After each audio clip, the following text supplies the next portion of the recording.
রাজ্যে তীব্র গরমে মানুষের একটা অস্বস্তিকর পরিবেশ। সেই কারণে আমরা ভারতীয় জনতা যুব মোর্চার উদ্যোগে সারা রাজ্যব্যাপী মানুষকে সামান্য তেষ্টা মেটানোর জন্য আমরা ঠান্ডা পানীয় ব্যবস্থা করছি। আজকেও তেলিয়ামুড়া মণ্ডল যুব মোর্চার উদ্যোগে আমাদের যুব ভাইরা কার্যকর্তারা, ভারতীয় জনতা পার্টির সমস্ত স্তরের কার্যকর্তারা তেলিয়ামুড়া বাজার এলাকায় যারা পথচারীরা আছে ওদেরকে তৃষ্ণা মেটানোর জন্য সামান্য পানীয় জলের ব্যবস্থা করেছে। এই অনুষ্ঠানে প্রত্যেকে মিলে আমরা আজকে সাফল্যমণ্ডিত করার জন্য। এই অনুষ্ঠান কতদিন ব্যাপী চলবে? যতদিন আমাদের এরকম মানে গরমের একটা অস্বস্তিকর পরিবেশ থাকবে ততদিন আমরা এই কার্যক্রম চালিয়ে যাবো। অ্যাকচুয়ালি প্রচণ্ড গ্রীষ্মের তীব্র দাবদাহে সারা রাজ্যের মানুষ একটা অস্বস্তিকর পরিস্থিতিতে আছে।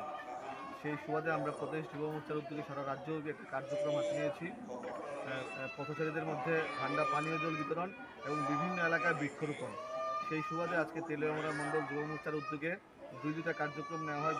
বাজারের মধ্যে আমরা পথচারীদের মধ্যে ঠান্ডা পানীয় ব্যবস্থা করি এবং এইখানে বিদ্যাসাগর বিদ্যালয়ের মধ্যে আজকে আমরা বৃক্ষরোপণের আয়োজন করি।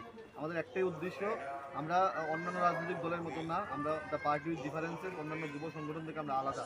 আমরা সমাজের সাধারণ মানুষের পাশে থেকে সমাজের কল্যাণে কাজ করতে চাই। সেই সুবাদে আজকের আমাদের এই কার্যক্রম।